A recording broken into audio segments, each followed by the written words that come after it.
So I was randomly scrolling through YouTube shorts and I found a very interesting video. This video talked about a theory. This theory is called the philosophical zombie theory. Well, this theory says that if a perfect clone of you is built, then it will behave, react, and think just like you do. It will do everything that you do, but it will lack a conscious experience. It will not know consciously or experience anything that you do consciously. It will be like a programmed version of you, but something that can do everything you do except for experience it consciously. So that is what is called a philosophical zombie. Because it exists, it does everything you do, but it doesn't have any conscious experience. So I thought, why did we assume that it will not have a conscious experience? What if it has a conscious experience? We just don't know about it. What if there is no difference between me and that clone? Maybe now there are just two me's in this world now. So, if something like this were to happen, and if the other clone also has a conscious experience, then would the other clone just be you? Would the other clone be you? Like, it is a clone, it is built from different material, like different atoms from you. It's built from different constituent atoms. So would that be you? So it's pretty difficult to answer this question like this. So let's talk about another theory or another problem. I guess some of us has heard about the teleportation problem. In this problem, let's say we built a method for teleporting one person from one place to another. So in this method, there will be two machines, one at point A and one at point D. These are teleportation machines. So what these machines basically does, that if you enter the machine in point A, this will destroy your body or disintegrate your body into atoms, or let's say completely atomize your body, and it will build another copy of you, exact same copy of you, in point B where you are being teleported,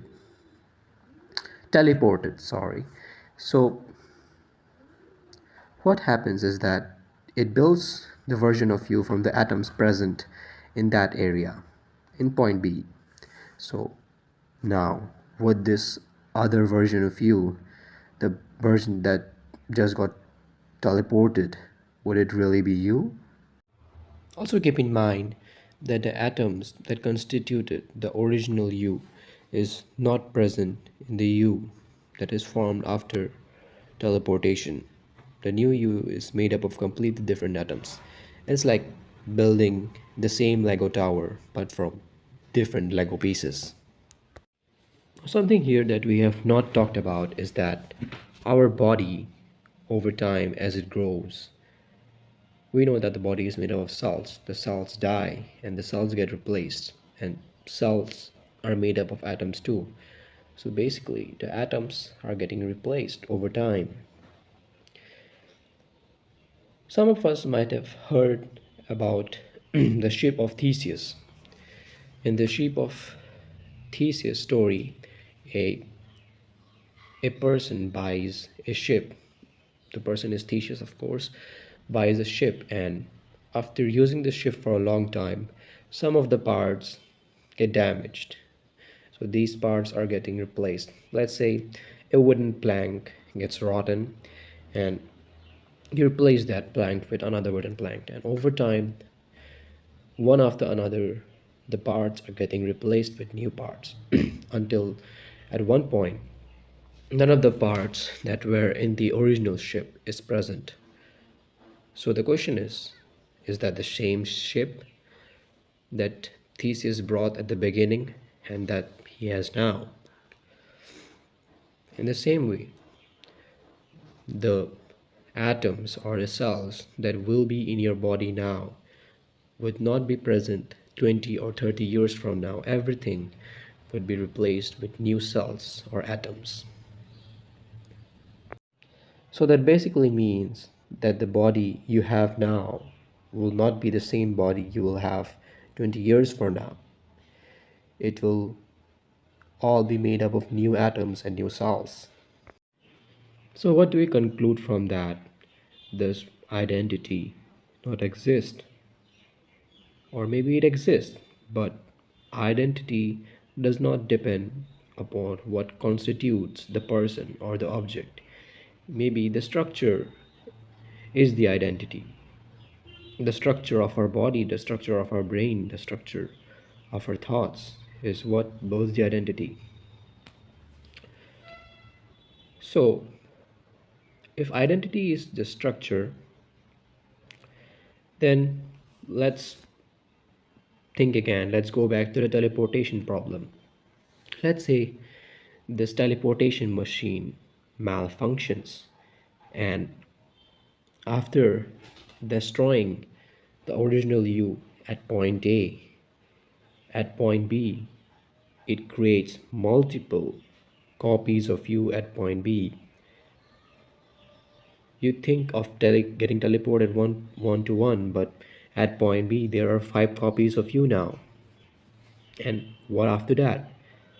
Let's say these 5 new yous are living in different places from now on, in different parts of the world.